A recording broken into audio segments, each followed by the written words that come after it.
bon? Alors, pas-tu dans ton main, on va le tasser. Là-dessus? Il fait une espèce de gros sur un bas. C'est en bas. Quand vous aurez fini, tu m'apporteras l'iPad, je vais le coller. Parce que si ça va être là, c'est... Que ce soit bien. Moi, je me mets un petit peu comme ça. C'est à la fin, là? Ah, vous jouez à la fin? C'est à la fin, je n'ai besoin de l'iPad. Donc, vous êtes combien, vous autres ici? Toi ici, puis à côté, vous autres, vous êtes 3, vous êtes 4 avec d'autres enfants? Non, je n'ai pas d'autres enfants, c'est lui mon chum. Ouais, c'est ça, donc vous allez être les 3 ici. Puis ton frère, il y a une blonde, il y a des enfants, Ouais, c'est ça? Même chose. Ok, fait qu'il va être rangé là. Ok. Parfait. Je vais demander à score de lui. Ben, c'est José, elle a son frère aussi. Oui, John. Fait que Pierre et José peuvent être là. Les deux couples, Yves peut venir juste à côté de vous autres ici, vu qu'il est seul. Ah, mais il y a John John. Ouais, il y a John, il manque. Il y a le fils, elle a un fils, José. Donc un petit-fils, c'est ça, donc lui il va être assis derrière. Vous autres, les enfants, vous Je ne sais seriez pas ici. s'il va vouloir, par exemple, les colis sur sa main. Ok, ben, regarde. Vous autres, vous serez ici, José sera ici. Fait que s'il est collé, il prendra cette chaise-là, puis il viendra s'asseoir juste à côté. Sinon, il sera assis juste derrière. On va voir ça avec eux. C'est bien parfait, C'est merci. bon? Parfait, donc je vais faire rentrer les gens. Parce que la caméra, elle ne va pas. Juste reprendre. On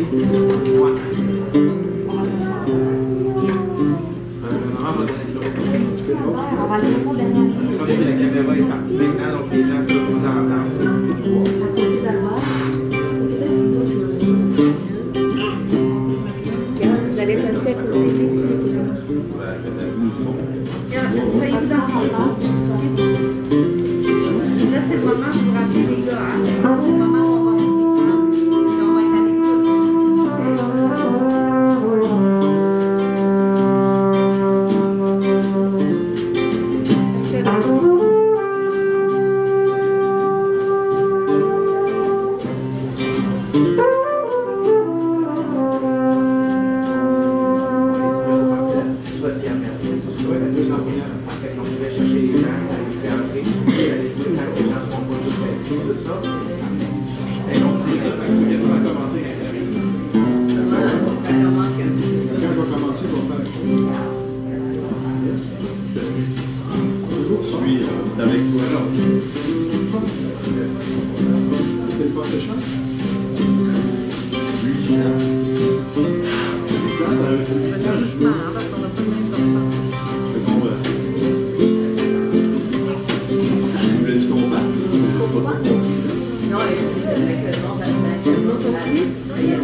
Alors bonjour tout le monde et bienvenue à cette cérémonie d'adieu qu'on va vivre aujourd'hui en hommage à Mme Cloutier. Vous savez, les rites funéraires traditionnels qu'on connaît, ça existe principalement pour deux raisons. Premièrement, c'est pour permettre aux parents, aux amis et à toute la communauté de venir témoigner leur sympathie aux membres de la famille. Bien sûr, depuis 2 ans, ça a été un peu plus compliqué parce qu'on a souvent été restreint dans le nombre. Il y a souvent des gens autour de nous qui sont malades et on a un peu de crainte. Mais aujourd'hui, on peut revenir à un semblant de normalité. Et si vous êtes ici aujourd'hui, c'est pour dire à José, à Pierre, à Yves, que vous êtes là pour eux, que vous pensez pour eux. Pensez, être là pour eux. C'est important parce que ce qu'on fait ici, c'est pour ceux qui restent. Ce que vous leur dites, c'est que vous pensez à eux et c'est que vous les soutenez dans le deuil. Mais la deuxième raison pour laquelle on fait ça, et selon moi la plus importante, c'est d'abord et avant tout pour rendre un dernier hommage à une personne qu'on aime, une personne qu'on respecte. Et c'est ce qu'on va faire par cette cérémonie d'adieu. Donc, vous aurez probablement remarqué, sur le pied du cercueil, il y a des belles fleurs qu'elle vous avez envoyées. Les fleurs, souvent, ça représente l'amour. Mais si vous remarquez juste derrière moi, il y a aussi une peinture. Et cette peinture-là, elle représente la maison de la grand-mère. Puis on va compter que pour Annette, cette maison-là, ça représentait quelque chose de bien, des bons souvenirs. Parce qu'on m'a dit qu'elle était la plus vieille d'une famille. Et puis, vous savez comment est-ce que c'est, les plus vieux de famille? Souvent, on a des tâches. Et quand elle allait chez sa grand-mère, elle pouvait revenir un peu plus gâtée. Alors pour elle, c'est des bons souvenirs. C'est pour ça qu'on a décidé d'emmener cette peinture-là tout près. Maintenant, vous savez aussi que Mme Cloutier était baptisée, elle était croyante. Et pour témoigner un petit peu de notre espérance envers le monde meilleur qui l'attend, je vais demander à Yves, s'il vous plaît, de venir déposer un crucifix que j'ai entre les mains, encore une fois sur la petite table derrière.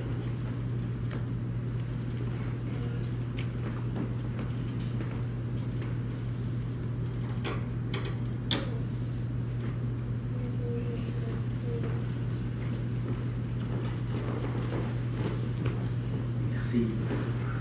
Encore une fois, sur la petite table derrière moi, vous allez probablement remarquer aussi qu'il y a un lampion avec la photo de Mme Cloutier. Et tout autour, il y a 7 plus petits lampions.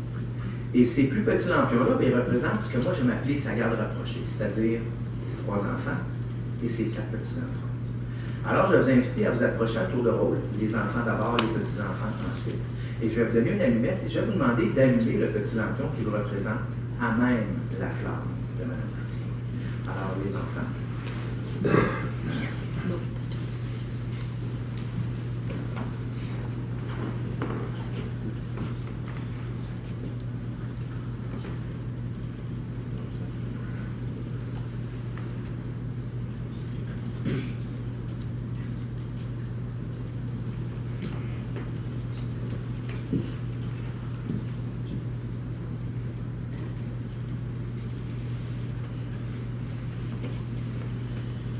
Petits-enfants.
Alors maintenant qu'on l'a entourée de belles fleurs, qu'on l'a entourée aussi d'une image qui la représente bien et de votre lumière, on va maintenant entrer dans la partie un peu plus intime de la cérémonie.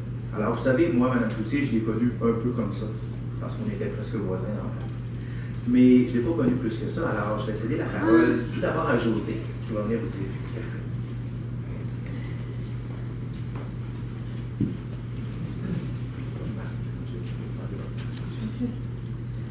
Annette est née le 23 février 1928 à Saint-Hermenegilde, Québec. Elle était la fille de Roméo Trudeau et de Marie-Anne Rancourt.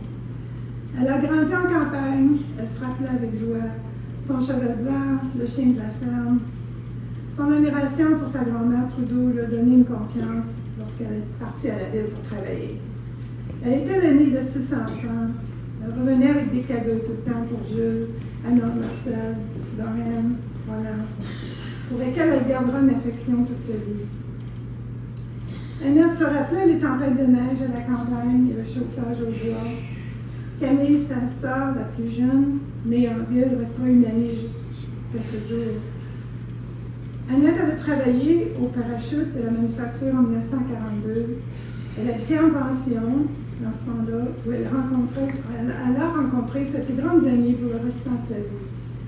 Annette rencontra Albert Cloutier en 1949 par l'intervention de Thérèse, sa plus grande amie, et le mariage produira 3 enfants. Après la naissance de moi-même, José et Pierre, elle retournera compléter son secondaire et fera un brevet d'enseignement à une époque où peu d'adultes retournaient aux études, encore moins une mère de famille dans ce temps-là. Elle deviendra institutrice à l'école secondaire Albert-Lheureux. À peine graduée, elle donnera naissance à Yves et continuera d'enseigner jusqu'à l'âge de sa retraite à 62 ans. Entre-temps, elle a perdu Albert, qui est décédé à 56 ans. Après la retraite, Annette apprend avec l'aide d'un tuteur à peindre en mémoire des paysages de campagne de son enfance et de nombreuses scènes de nature. Elle aimait chanter, elle possédait une voix de soprano. Elle chantait dans un chœur ou avec un groupe de musiciens pour simplement amener de la joie aux autres. Elle se rappelait aussi son plus beau voyage qu'elle a eu en croisière dans les îles avec Albert. Elle a aimé un voyage en Europe avec moi-même, sa fille. Elle aimait le ski de fond, la baignade et surtout les repas de famille. À la fin de sa vie, elle a habité avec Yves, son fils et aidant naturel, qui lui a donné toute son attention et son affection, et cela lui a aidé à prolonger sa vie. Annette aimait les oiseaux, les fleurs, la musique. Elle était fière et aimait garder ses petits-enfants, Étienne, Jérôme, Nicolas, Samuel et John, et recevoir des nouvelles et des photos de ses arrière-petits-enfants, Albert et Oscar. La lumière dans ses yeux brillait quand elle parlait d'eux. Annette a reçu des témoignages d'adultes qui se souviennent lorsqu'ils étaient 16 étudiants, même quand elle était à l'hôpital. Annette vivait dans l'espoir d'une prochaine visite de sa famille. Nous sommes ici réunis pour témoigner la réussite de sa vie.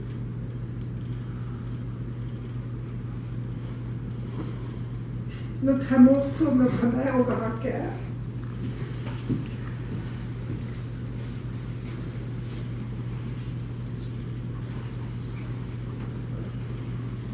Merci, José. Maintenant, je vais inviter Pierre.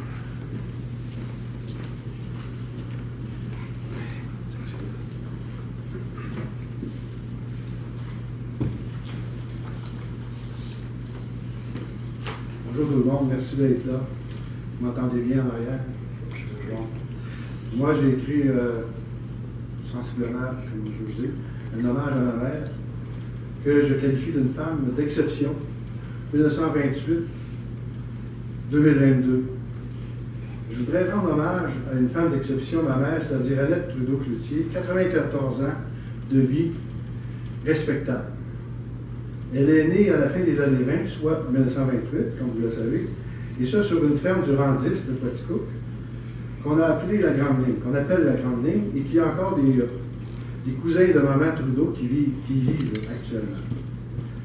À son arrivée, ses parents plongeaient dans le début de la pire crise économique du 20e siècle, marquée par une décennie de récession et de profondes transformations.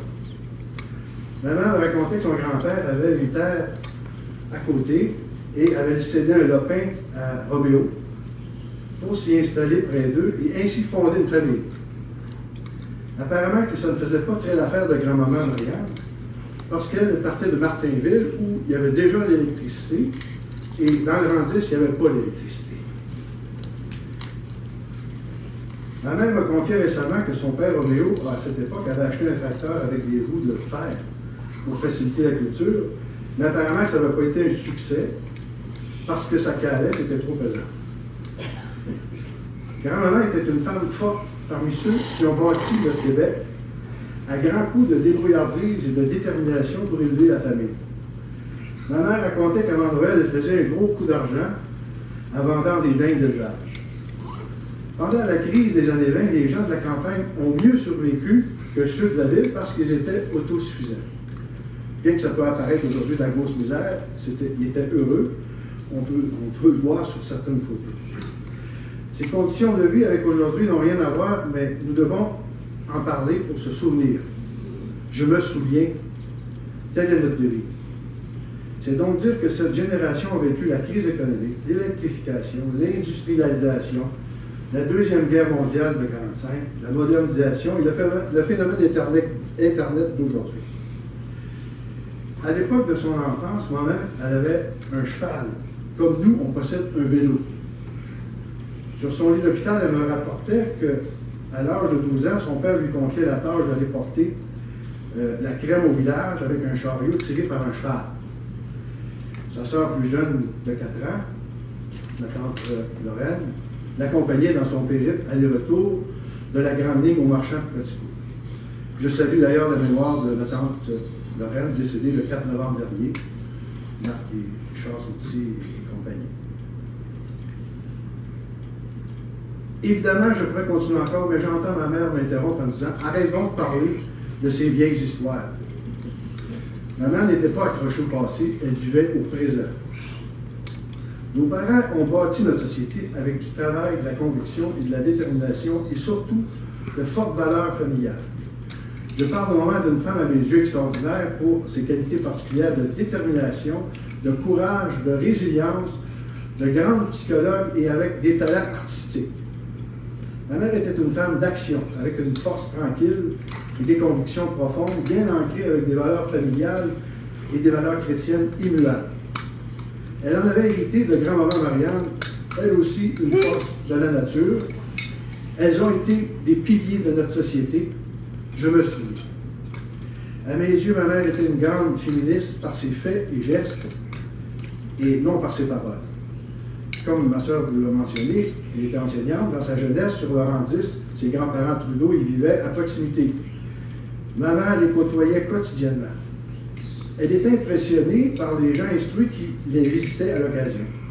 Et cela l'a influencé, sans doute, dans son intérêt de s'instruire. C'était une dominance dans sa vie. Elle a commencé à travailler en bas âge, soit 14 ans. Par la suite, s'est mariée en 49, fondé une famille. Ma soeur est arrivée en 52, moi en 56, Yves en 67. Mais quand j'avais 4 ans, en 1960, sa volonté de s'instruire refait surface. Alors âgée de 32 ans, elle débute et termine ses études pour obtenir un brevet d'enseignement. Elle a enseigné durant 25 ans, jusqu'à sa retraite à l'âge de 62. À l'époque, comme on le mentionnait tantôt, en 1960, il n'y avait pas de système d'éducation aux adultes, mais elle avait la détermination de prendre tous les moyens pour s'instruire, incluant celui d'être dans la même classe de niveau secondaire que sa sœur cadette de 18 ans, Camille, alors âgée de 14. Certaines religieuses plus traditionnalistes lui faisaient sentir que sa place était plutôt à la maison. Cependant, ma mère a gardé le cap. Elle était acceptée du groupe de jeunes femmes voulant s'instruire et elle en faisait partie, selon Camille. Cela lui a procuré l'indépendance, l'autonomie et l'accomplissement de ses rêves. La cause des femmes progressait. De 1949 à 1981, soit 32 ans, alors Albert et Annette ont eu une vie bien remplie de travail, de loisirs, de voyages, de projets communs. Ils ont été heureux avec une famille. Mon père est parti trop tôt en 81, alors âgé de 56 ans. Je pense que ça a été la plus grande épreuve de sa vie.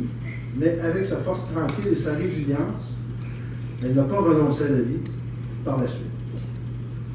Comme on l'a dit, elle aimait profiter de petits plaisirs comme observer les oiseaux en arrière de la maison de la rue de Levée, voir les spectacles de chanteurs country, regarder les films, écouter la musique, découvrir les artistes, suivre les actualités et jaser avec ses amis et ses enfants.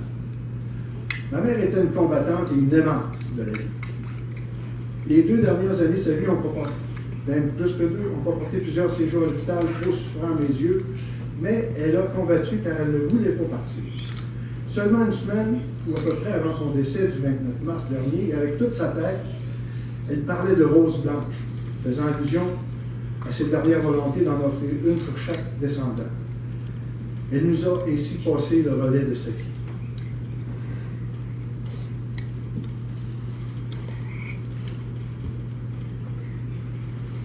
Elle était une grande psychologue, avec une grande capacité relationnelle d'analyse et d'écoute. Quand on jasait avec elle, on était important. Elle n'hésitait pas à nous livrer sa pensée. Une fois, je lui racontais une histoire quelconque, et elle m'interrompt pour me dire « Tu n'es pas un petit peu menteur, il manque un petit bout. » Je lui ai répondu « Non, je suis seulement un avocat. » Évidemment, son franc-parler pouvait nous désarmer, mais aujourd'hui, en perspective de ce qu'elle a vécu, c'est facile à comprendre qu'il ne fallait pas faire semblant avec maman. Maman aimait le chant, puisqu'elle faisait partie d'une chorale avec musiciens, s'il vous plaît. Elle aimait jouer aux cartes, elle peignait des toiles, dont celle-ci, qui représente son enfance. Sa postérité a hérité de son âme d'artiste, la preuve vivante, mes 2 fils, dont je suis fier, Étienne et Jérôme, et dont elle était fière également.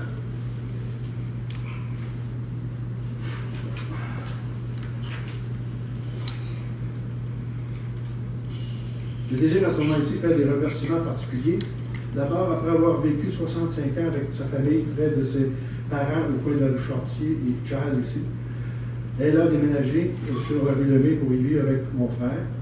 C'était pour elle un endroit paisible et calme, mais cela a été possible grâce à la générosité de ma sœur Josée, laquelle a acheté et aménagé une propriété. Cela a permis d'offrir à ma mère une belle qualité de vie particulière, particulièrement par les temps de COVID, alors que les personnes de son âge mouraient par milliers dans les résidences. Merci Josée d'avoir permis cela. Également, ces dernières années, mon frère a vécu avec maman et a veillé sur elle à tout point de vue, et toujours avec amour et attention pour cette femme d'exception. Cela a fait une grosse différence dans sa vie et je le remercie infiniment. Yves, je suis convaincu que tu as largement compensé d'avoir été un enfant et un ado très vivant. Mon frère, c'est le temps que tu prennes soin de toi. Souviens-toi qu'est-ce que tu as dit à l'hôpital, maman, en t'apercevant pleurer. Qu'est-ce que tu as pleuré? Ça voulait dire, je sais que tu as de la peine, mais la vie est courte et belle, profite-en. Je voudrais également remercier ma conjointe Lorraine qui m'accompagne dans le deuil. Merci pour les nombreux soins à maman lors de nos visites à l'hôpital au CHSLD. Je veux également remercier Jacques et Camille. Vous avez été les derniers à voir maman vivante la veille de son départ. Votre support constant et précieux. Les petits-enfants, leurs conjoints Nicolas, Adriane, Étienne, Andréane, Jérôme, Elisabeth, John et John, merci pour votre présence et merci aux arrière-petits-enfants, Albert, Oscar, d'être là, vous avez le petit soleil. Sincèrement, merci tous ceux qui nous accompagnent dans vos pensées, ça nous touche profondément. Sachez que c'est une grande source de réconfort. En terminant, je rends hommage à ma mère, une femme d'exception, laquelle a façonné et bâti notre avenir avec sa vie. Elle m'a permis de devenir un homme libre et fier. Bon voyage à tout le monde.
préparation pour la cérémonie d'aujourd'hui, on a transmis quelques textes à la famille. On leur a demandé de choisir celui qui leur parlait le plus. Et le texte qu'ils ont choisi s'appelle « Vivre et croire ». Et je vais inviter Nicolas à amener aux enfants la lecture.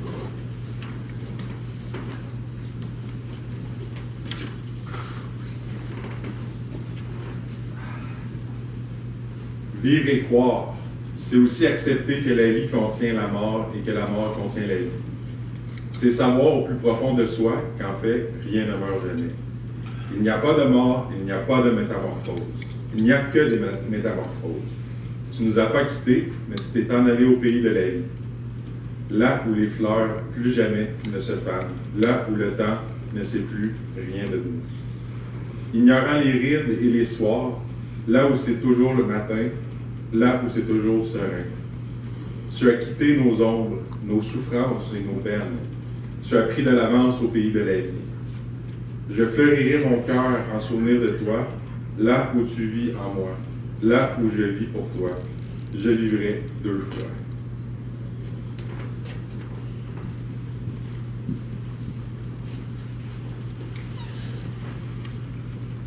Alors, vous voyez, le texte que Nicolas vient de lire, c'est un texte qui est rempli d'espérance. Alors, pour témoigner un petit peu, justement, notre foi envers le monde meilleur qui l'attend, je vais inviter José pour les prières d'usage.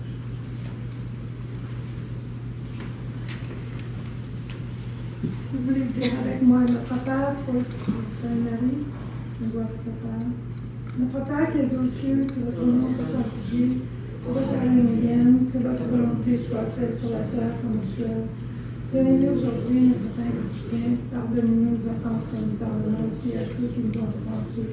Ne laissez pas succomber à la tentation. Donnez-nous du mal. Je vous salue Marie, pleine de grâce, le Seigneur est avec vous. Je vous bénis toutes les femmes, et Jésus le fruit de vos entrailles est béni. Sainte Marie, Mère de Dieu, priez pour nos pécheurs, maintenant et à l'heure de notre mort. Amen. Je vous salue Marie, pleine de grâce, le Seigneur est avec vous. Je vous bénis toutes les femmes, et Jésus le fruit de vos entrailles est béni. Sainte Marie, Mère de Dieu, priez pour nos pécheurs, maintenant et à l'heure de notre mort. Amen. Je vous salue Marie, pleine de grâce, le Seigneur est avec vous. Vous bénis entre toutes les femmes, et Jésus, le fruit de vos entrailles, est béni. Sainte Marie, Mère de Dieu, priez pour nos pécheurs, maintenant et à l'heure de notre mort. Amen. Gloire soit au Père, au Fils et au Saint-Esprit, comme il était au commencement, maintenant et toujours, dans les siècles des siècles. Amen. Que son âme repose en paix.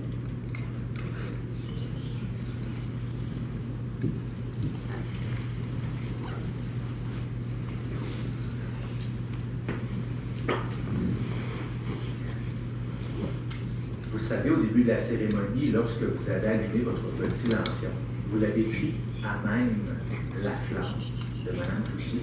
Puis en faisant ce geste-là, ben, c'est un peu comme si on disait qu'elle allait continuer à vivre au travers chacune d'eux. Mais aujourd'hui, puisqu'on célèbre ses funérailles, bien sûr, ça représente la fin de sa vie humaine, de sa vie terrestre. Alors, je vais inviter encore une fois José, s'il vous plaît, à vous approcher, enlevez votre masque, bien sûr, et venir souffler la bougie qui représente la vie de votre mère.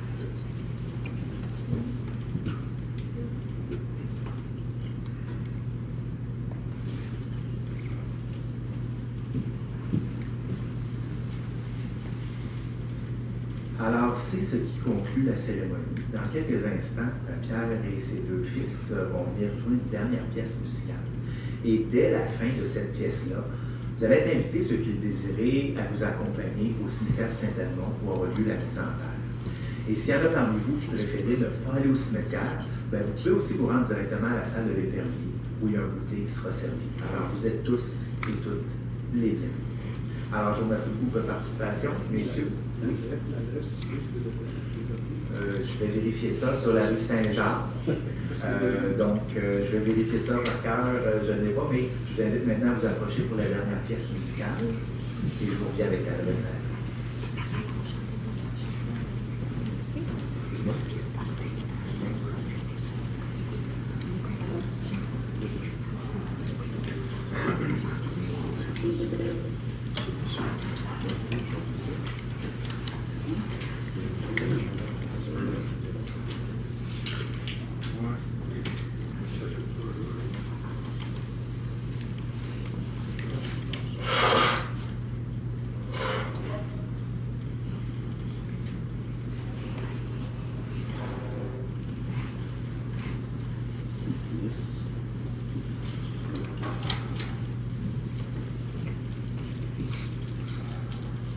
Pour votre information, l'adresse de l'épervier, c'est 80 Saint-Jacques-Sud.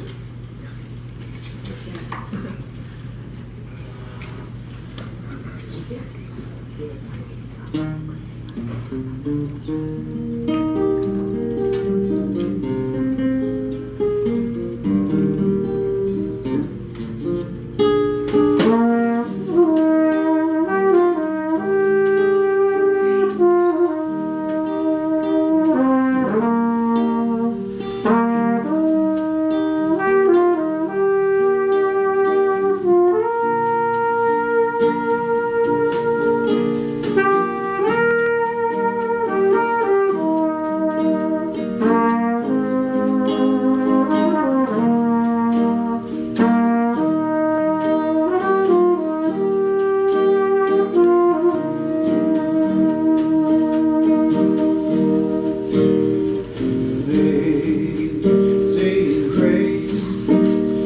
Merci beaucoup à vous trois. Alors, à cet instant, je vous inviterai à vous rendre dans vos voitures. S'il vous plaît, nous allons former le cortège pour nous rendre au cimetière Saint-Raymond. Et tous ceux et celles qui avaient l'intention de suivre le cortège pour vous rendre au cimetière, on va vous demander d'allumer ce qu'on appelle communément vos 4 flashers, donc les phares de signalement de votre voiture, pour montrer aux gens sur la route que vous faites partie d'un cortège. Alors, je vous invite à vous allumer. Merci.